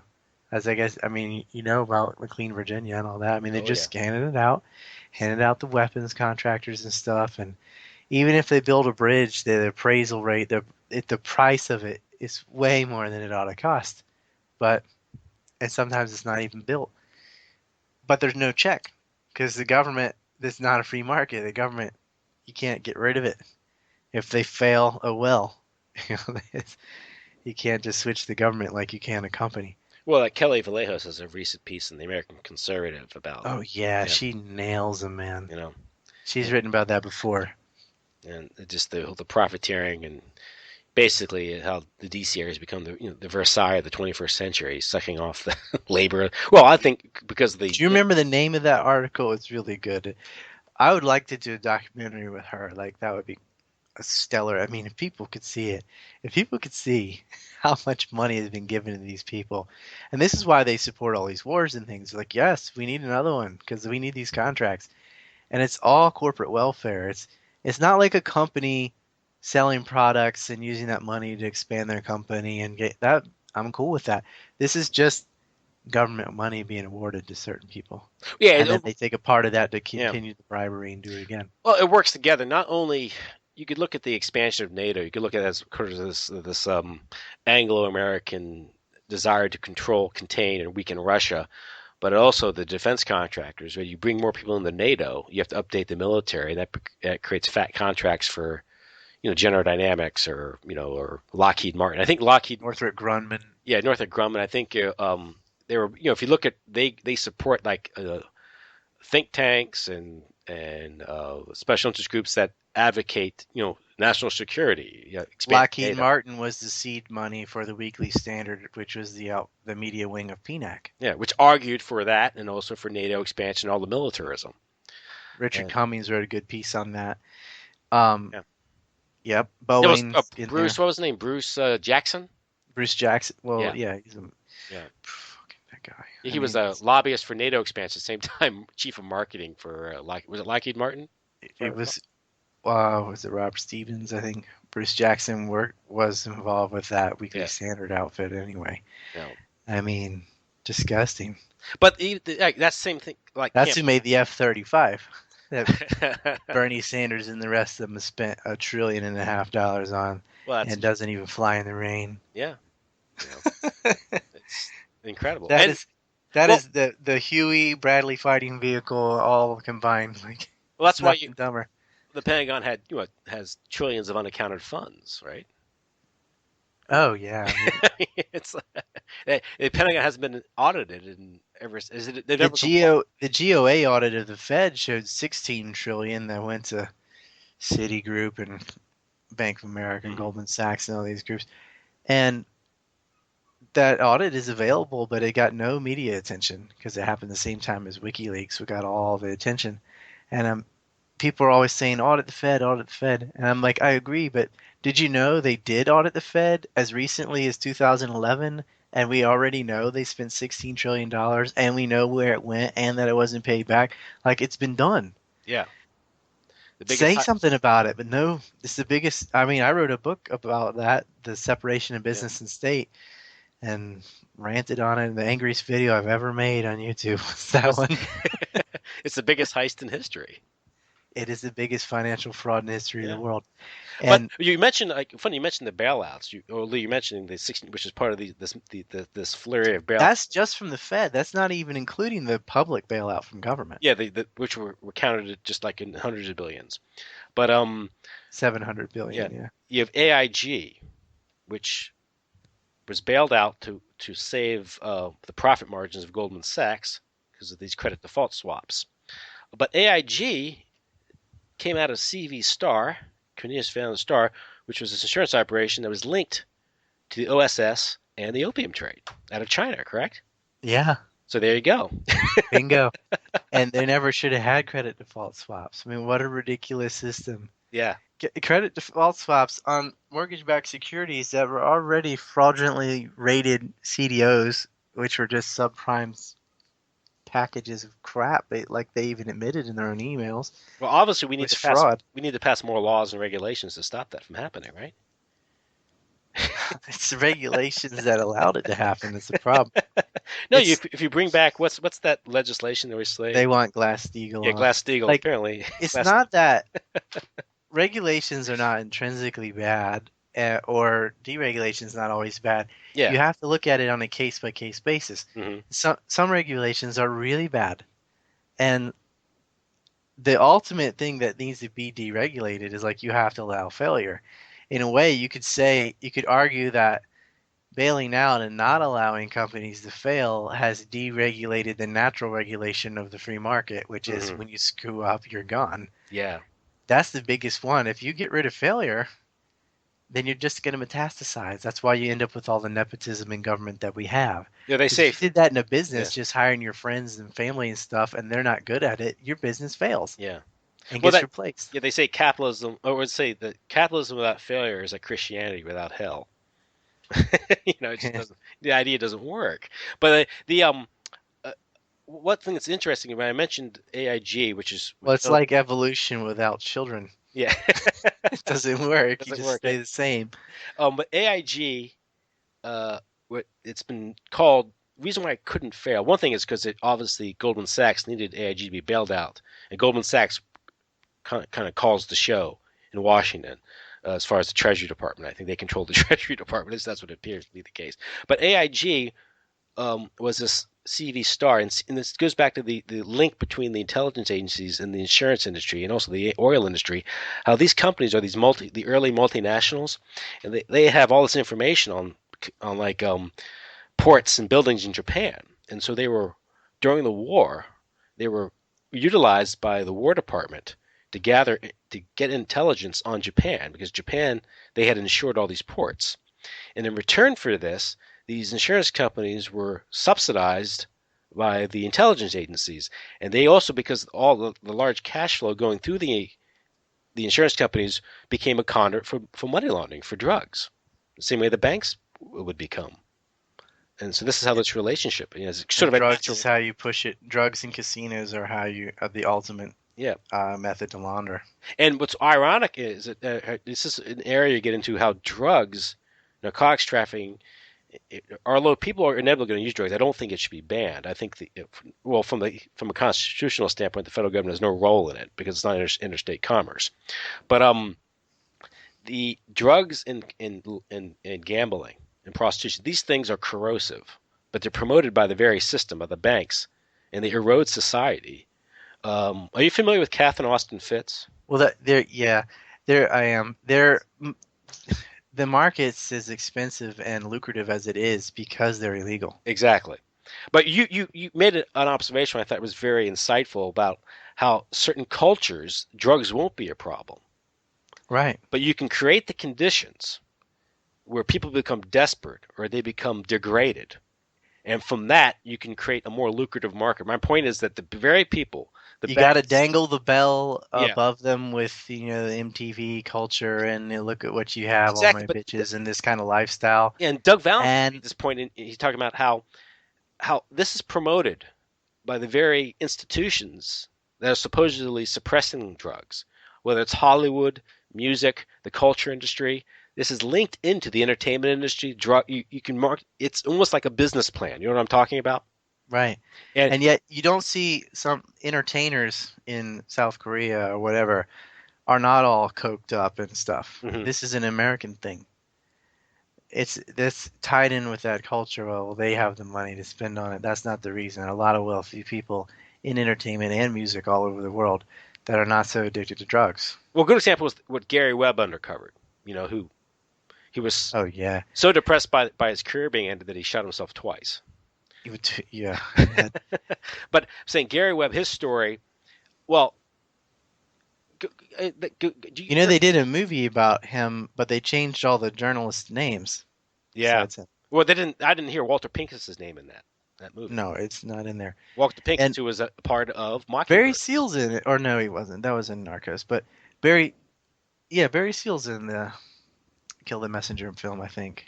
So, but they didn't really explain what he was really doing. Yeah, and And Barry Seal goes back to Kennedy he goes back to Shackley too. and Shackley, and also Barry Seal's tied in with Ollie North and Porter Goss. And Porter Goss becomes the DCI Yes, because the Barry and the Boys. He's on the cover of post 9/11. yeah, but that famous Barry and the Boys, the book that's so expensive by Daniel Hopsinger. There's the cover of that book has this picture of them down in Mexico City. This is Operation 40 in the living. They're just living a great life down there. Top 40 out of the Miami Yeah, office with again Ted Shackley. but in the photograph is Barry Seal as a young man, and I think Porter Goss. Oh really? Yeah, Nice cover. but of course Barry Seal's murdered, and his murder's been traced back to Oliver North. Well, just in case that someone doesn't know, Barry Seal, I mean not Barry Seal, Gary Webb broke this story on this Yeah, narco traffic, which was people knew in Iran-Contra about the illegal weapons trade with Iran through the Israelis. They didn't know that crack and cocaine was being pushed on Americans, and the CIA was facilitating hmm Cali Cartel and others with planes and contacts and everything hmm else. And Webb broke this story and had a banker admitted it, and he got disappeared too. yeah, Um, and just got his life turned upside down for it. And the Washington Post and all the dead pigeons ganged up on him. yes. I mean, Uh, I think the Washington Post dispatched like 12 reporters to investigate his life. No yeah. less than 12. Instead of Well, concentrating on the the story. Washington Post, all their chief editors, not all, but were CIA guys. Yeah, or Graham, what's his name during Watergate? Bradley was CIA. Bradley. I Hmm. mean, the Washington Post itself, So same with the New York Times. And they learned that after Vietnam, that because Vietnam got a lot of negative press Hmm and college campuses and everybody. And some of that was Kent State, some of it was the civil rights thing. All of it came to Yeah, mesh together. But they said, next conflict, we're controlling the press. And they do. and you I have mean, look how uniform the press was on the first Gulf War. hmm so And uniform CNN was faking missile attacks. oh my gosh, CNN was in Florida acting like they were in Saudi Arabia. Remember That's all out now. You can watch the whole thing on YouTube, And and it's everyone's laughing about it. the first TV war. Yeah, it was. What my question is, what part of that was my when I watched the Gulf War? I was like, hey, am I watching real stuff now? I mean, but you remember You Arthur had Kent? cameramen running with them on the Yeah, remember Arthur Kent, the Scud Stud? yeah. It's just so. Strokoff became a hero. I threw up in my mouth a little bit right there. Yeah. But what was I talking about? Going off on that. Oh, Gulf War One. yeah, well, no, we're talking about well, the Oh, Barry Seal. yeah, Barry. Well, Gary Webb, because Gary Webb. I'm going about that. Just this idea that they're not just pushing drugs because it's convenient to get money to pay for black ops. I suggest there's also a more diabolical plan, or maybe at a higher level, at a meta level, to control society, degrade society, and we get glimpses of that with the Gary Webb story. I don't think he made this accusation directly, but you can infer it from the evidence. Is they were pushing crack cocaine and cocaine on America to supply the funds for the Contra War. But at the same time, these funds are being funneled through such outfits like Death Row Records, which is promoting the whole gangster rap thing. Mm-hmm. And so there's a cultural agenda here, and this On Viacom, run by Sumner Redstone. Summer Redstone, exactly, and this also coincides with MK Ultra, and this notion with research done by Jan Irvin with They were Project. obsessed with musicians and stuff too. They wanted to make sure that you didn't have a lot of John Lennons or anything. There are a lot of musicians, counterculture, Yes, anti-war musicians that had FBI files. yes, Seriously worried about 300 these pages, guys. 300 pages And on John Lennon. yeah, he was a big one. And but we're accusing the McCarthy type. Oh, they're all communist infiltrators. That was the facade. It Yes. really what didn't want them to get the message out because that's media too. Mm. And so they want to make sure they're just singing about nonsense about themselves and Well, have you ever whatever. looked into Bob Marley and his Yeah. strange? With it was the son of Bill Colby who delivered the boot that had that nail in it, that the weird What? drug. Really? Yeah, there was Bob. It was Bill Colby's son was under the pretext of doing a documentary. Gave him a pair of boots, and he For tries. those who don't know, William Colby was the DCI in Yeah, 1974. and this nail, he goes, "Ow!" and it jabs his foot.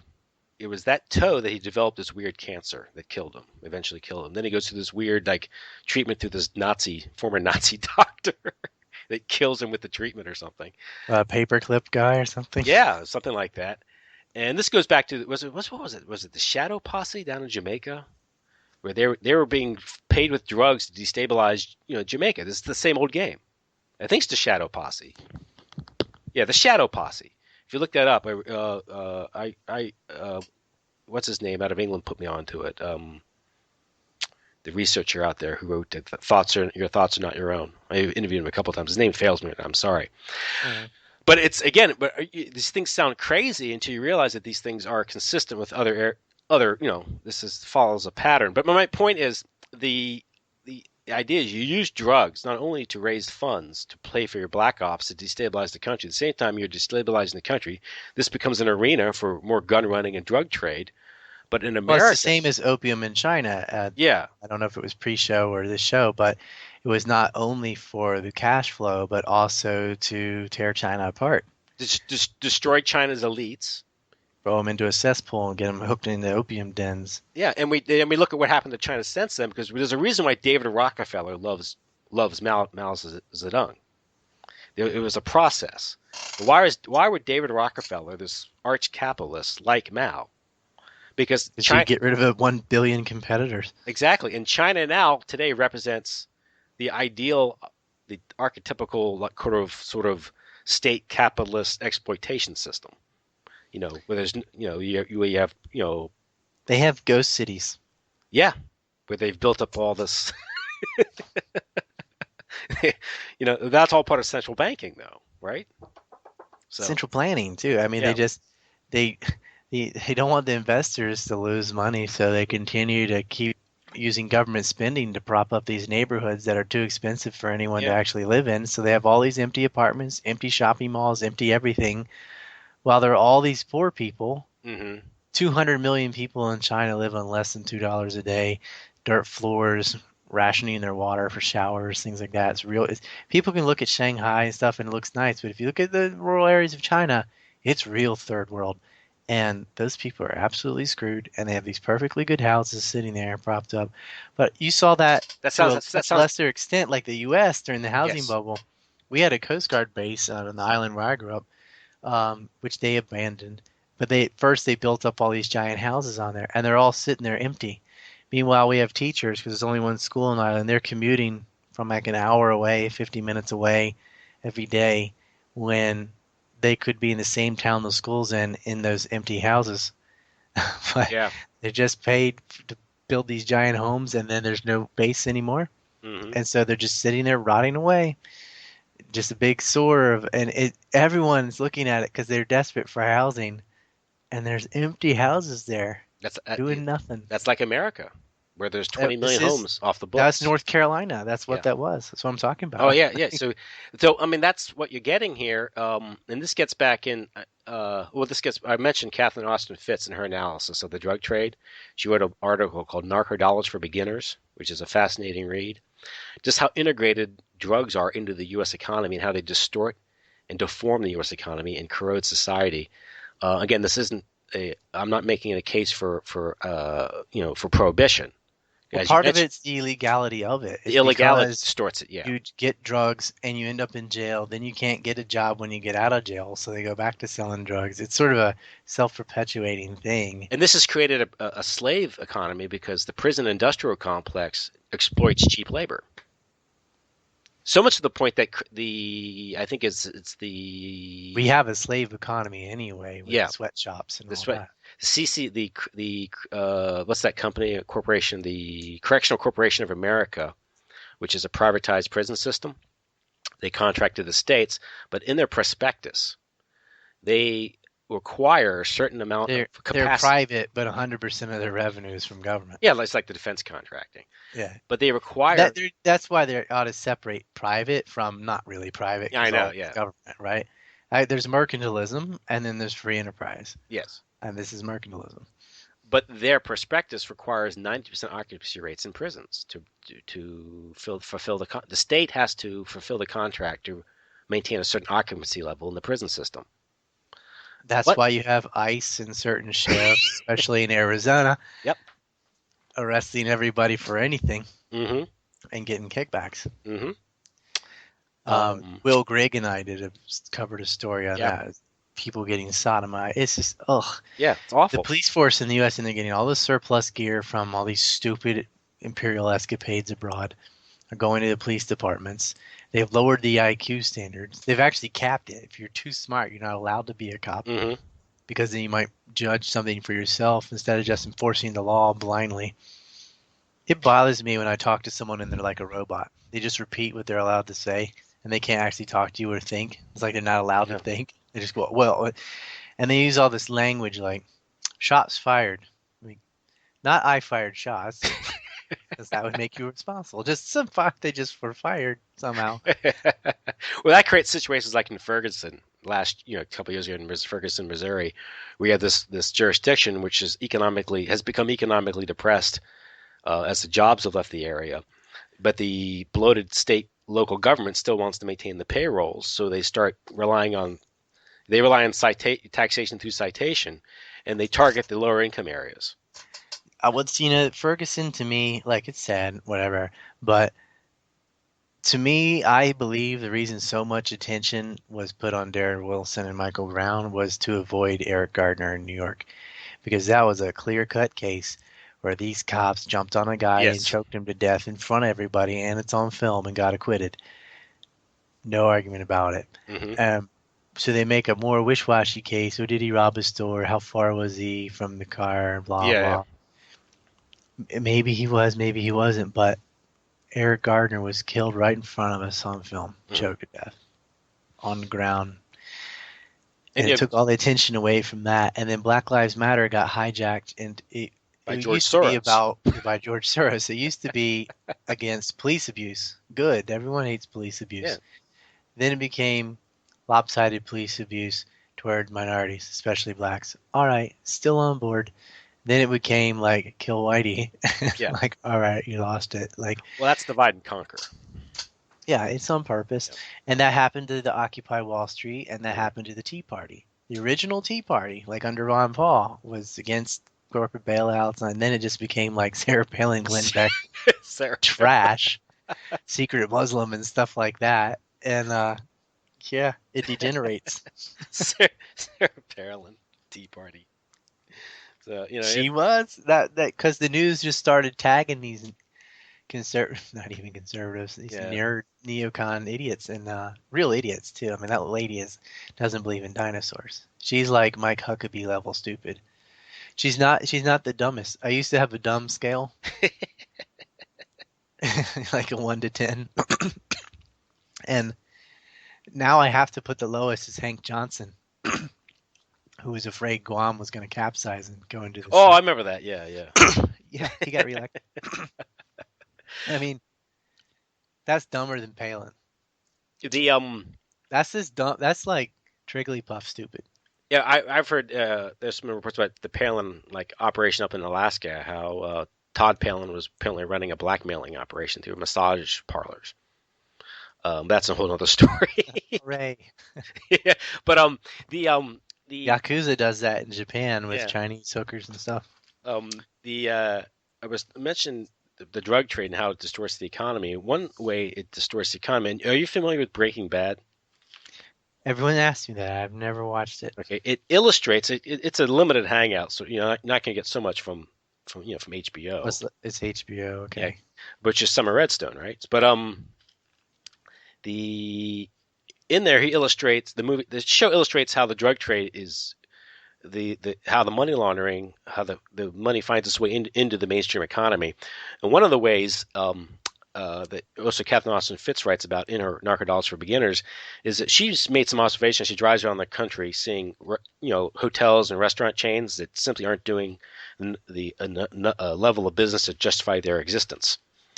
And Hmm. what happens is a local drug dealer is making a couple million a year. He'll buy some chains and funnel the money through these chains, whether it's a Kentucky Fried Chicken, Burger King, or Comfort A Inn. Or, lot of a lot of them they like to do cash operations like laundromats, yeah, sell laundromats. coins. Something where you can't really tell how much they. That was the old one because the Yeah, triad Chinese mafia were all over California with laundromats because it was a cash yeah. operation and they could just claim they made way more than they did, but the Hmm. money was actually from selling From drugs drugs. and Um, girls. but when you do this with a Burger King or a KFC, these companies are owned by corporations that are publicly traded, and so it goes back to a corporation. And if you bring 100 grand a year into one of these chains, earnings to share, that's about $1 million worth of stock value. So that pumps up the stock. Um, and many people are invested in this through their 401ks. Okay, so many people have no idea that their 401ks are being inflated through the drug trade. But at the Yeah, same time, these drugs are literally the more these but drugs are which is marketed. more deadly, the cocaine or the Happy Meal? Exactly. Well, that's If you're looking at Diet American Coke. children, I'm like, I'd rather give that kid some cocaine. They Yeah, need to lose weight. it's the That's corporate a steroid. joke, everybody. Just to Well, I know, make but sure. I know what you're Yeah. saying is the chemicals, the flavored chemicals we call food or we eat in this country are killing people. But that No, might I think also it's the portions. it's the portions. Yeah, I've been thinking about it a long time, and I'm like, because I don't know. That's another thing. But I think it's just we just eat too much of it all. It's what I just from my reverse culture shock going back to the U.S. a few times. Because what people eat the same shit over here, but not. You don't get a drink that looks like a bucket, and you don't get for real. I'm like, yeah, I used to drink those, no problem. Now I couldn't do it. I'm like, oh, oh, when that's way too. you're 14, yeah. I could um, do it in my 20s or whatever. but the interesting point is this money. Then what happens is a lot of companies, well, a lot of these corporations. I've also heard stories that outfits like Bain Capital, okay, which finance mega corporate, companies like Staples, That's all uh, Mitt Romney's outfit. yes, tied to money laundering. Same with Walmart, the large retail operations. Some people have analyzed Walmart how retail is such a profit profit margins are so thin to have a company enjoy that much growth so fast. Well, Should Walmart's got the the ultimate loophole, the same as Costco. Is Walmart runs Sam's Club, which is a yes. club. So Hmm. they get around that taxes by saying, well, no, no, this is a private club. It's interesting. Yeah. You pay to join the Sam's Club, then you can shop there if you have your membership. And Hmm. Costco does the same thing, and it works, and it's actually benefits consumers. I mean, maybe you Oh don't yeah, the like lower it or cost. not, but it's like Costco and Sam's are cheap as hell, and they're cheap as hell because they're not paying 35% of their income in taxes.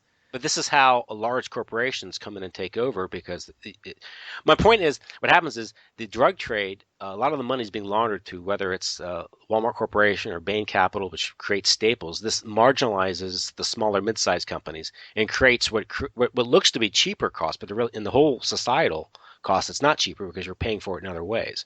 Well, Uh, Walmart also benefits from the volume discounts from ranching and farming, which are completely government subsidized. Because Walmart started, it's a sort of you can buy anything at Walmart, but it was like a grocery store, yeah. pantyhose, all that, but it had like clothing and food was the main thing.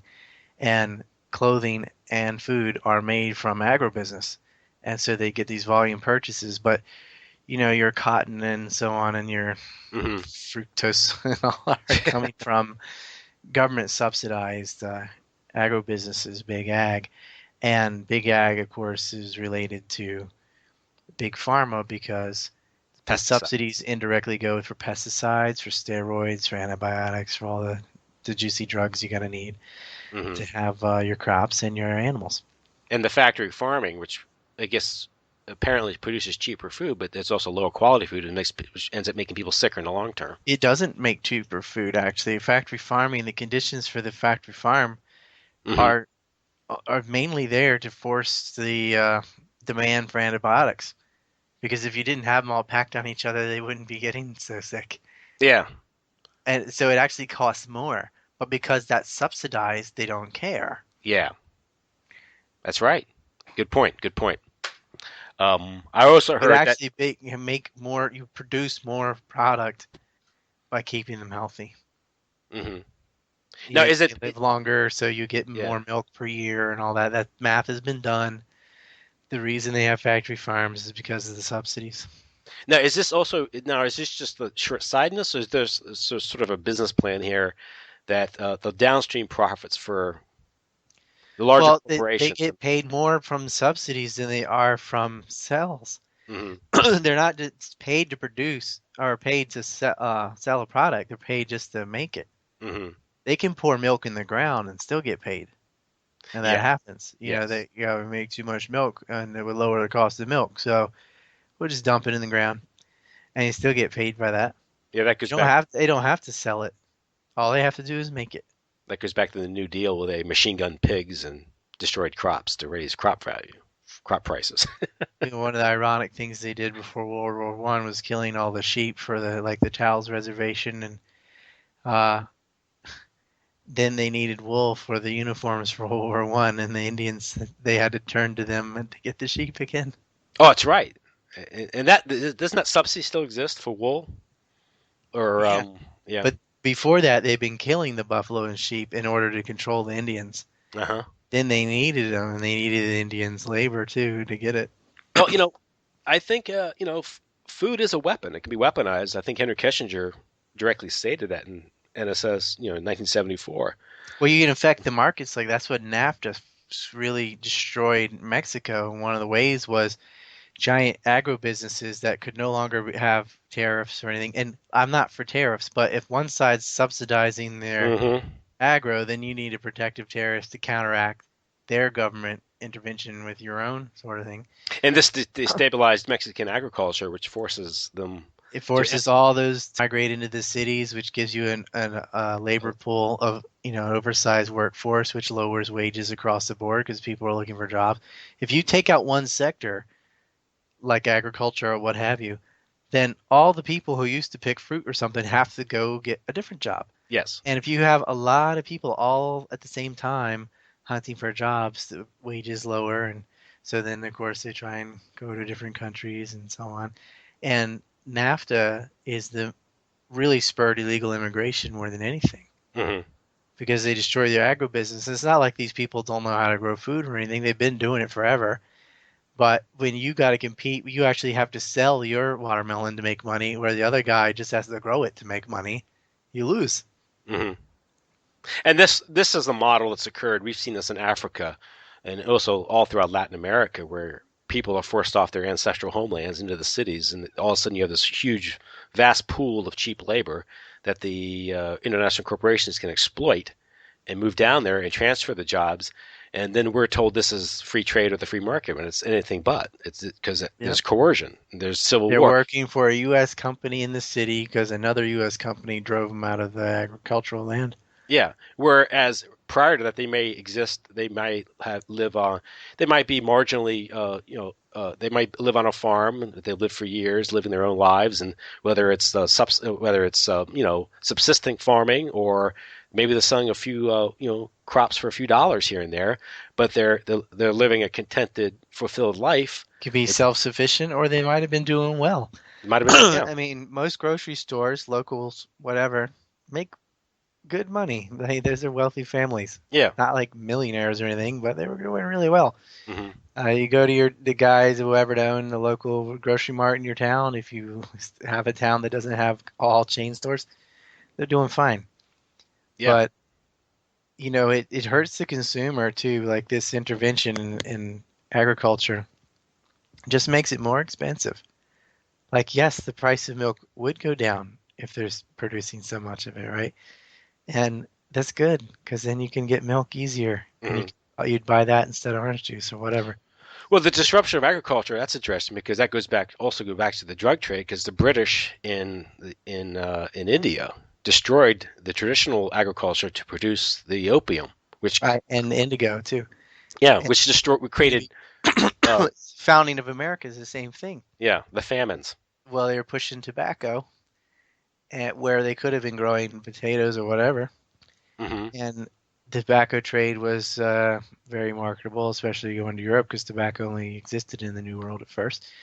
And so, like the Virginia colonies, especially, Bacon's rebellion was going around burning other poor people's tobacco fields so that his little gang could have a monopoly. Uh, the Sunken Garden at William and Mary College was once a tobacco field. It's one of the oldest ones.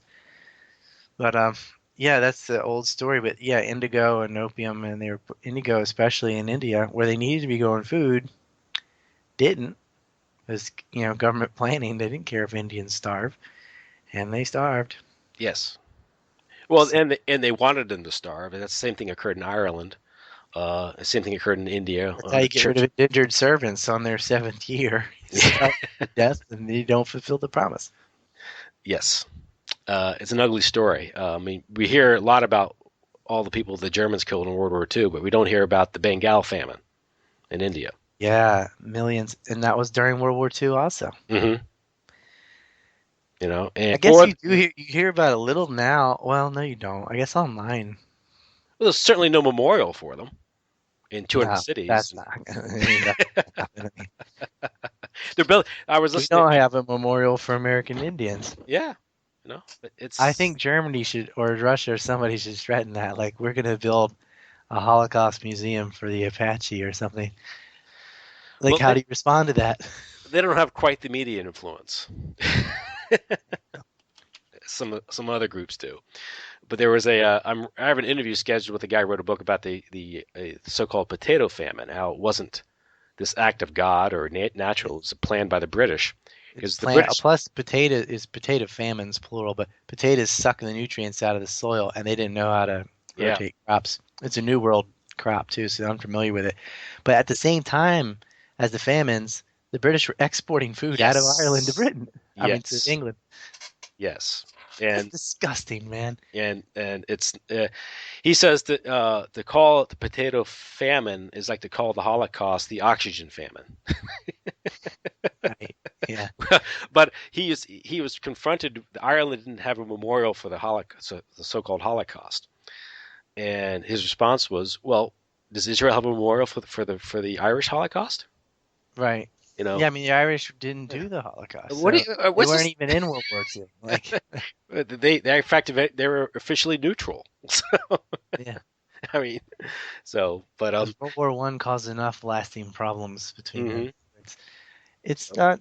Yeah, I mean, yeah, it's sad, but not everyone has to get involved and risk their children to die in a war that has nothing to do with them, well, really. especially when they're telling the Irish to bail out the British Empire, that's particularly galling. Right? Yeah, like we're not helping you. I mean, wait a second. You started the war. You're the one. Y'all did Treaty of Versailles, and you took the lands. You deal with it. Yeah. Like You you know, pissed it's off the Germans, not us. well, yeah, it's another thing, and I know it's late in the interview, but I think you've made a point which is very which is worth remarking on one of your interviews. I forget which one it was. It said when you're talking about the Iraq War and how Hitler, Nazi Germany, had a better excuse to invade Poland, France, and the Low Countries than the U.S. did Iraq. Yeah, I mean, because France and Britain declared war on Germany, and with Poland, of course, they were reclaiming land that was taken from them in they had Versailles. Danzig, and Yeah, yeah, they had a argument at least. yeah, that's what I'm saying. It's But an argument. where's the U.S.? Yeah, Nope, nothing. I mean, I mean, we killed 2 million that we know of in Vietnam, and we know that even more munitions were dropped on Laos and Cambodia, and we didn't even count that. Isn't that a Holocaust? Shouldn't that be seen in the same light and degree of evil as when the U.S. didn't do it?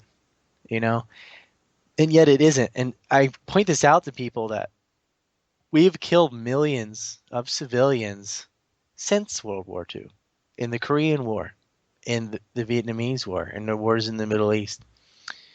Also through predatory loans from the IMF and all throughout Northern Africa. And there, people have starved, preventable deaths, hmm and people have been murdered and infrastructure destroyed. Maybe 100,000 in Syria already, probably a million when you combine all the incursions in Latin America. Not even including the banana wars. I'm just talking like from the 80s even. hmm All after World War II, and the U.S. empire has caused millions and millions of people to die. But whenever you want an example of evil, it's the Nazis or sometimes Stalin. It's never America. yeah, and it's through debt, drugs, bombs. It's the economic hitman model here. You use debt to indebt a society, then you claim its resources. So. But Ryan, I've had you here for almost 2 hours. Well, I appreciate you watching The Empire Unmasked, and I really encourage people to dig into that because all the documents on, like, there are a lot of films about 9/11, hmm but they suck, and mine doesn't. It really doesn't though, because I'm talking about real people and documentation and financing and stuff. I'm not going to talk about Building 7 falling down too fast over and over again. I got into parts of 9/11 that you probably hadn't heard of, and unfortunately, I just don't see a lot of the people doing that. And really, it's the whole system from the banana wars to ISIS. I covered all of it for 5 hours and documented the hell out of everything I said. I would be sued out the wazoo because I'm naming people hmm and backing it up.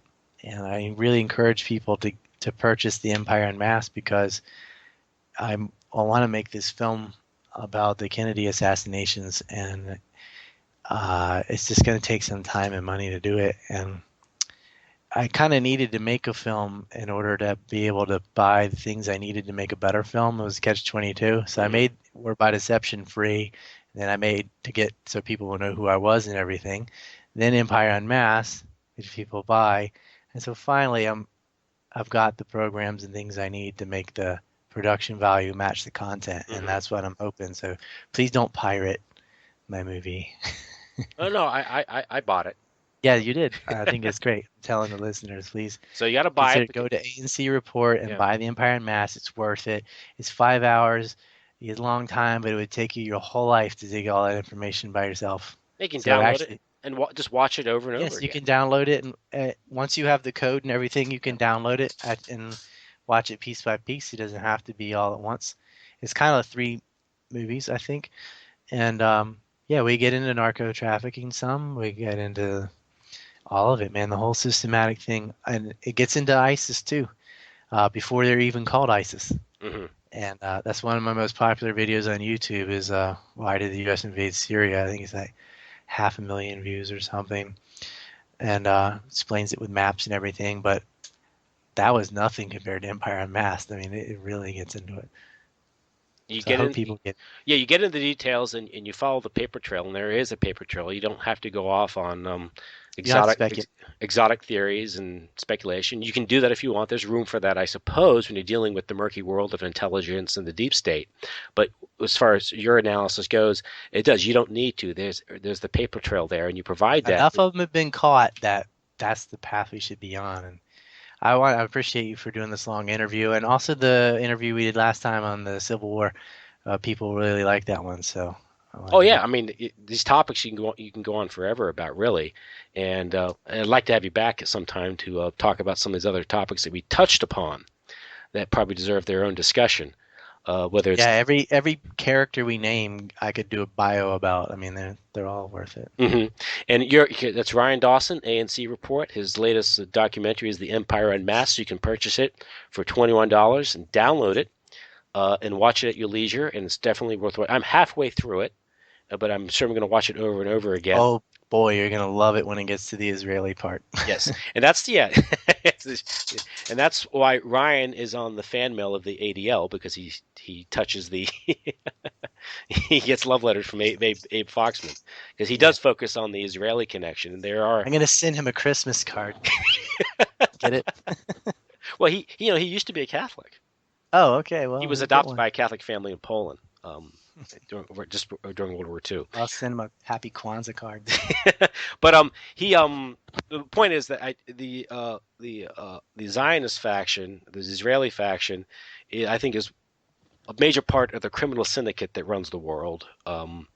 It's the most taboo one to talk about. Yeah, because obviously you get accused of being an anti-Semite, Nazi, fascist, Jew hater if you criticize this criminal network that runs Israel and has so much influence in our own government. This fifth column. That's why they involve them in everything because you can't talk about them. Exactly. Well, listen, Ryan, I want to thank you for spending so much time with me tonight. I know it's late there, so I'm going to let you go. Uh, All right, Again, appreciate it. it's The Empire Unmasked. Buy it, watch it. It's Ryan Dawson, ANC Report. He has several other documentaries like Decades of Deception, 9/11, War by Deception.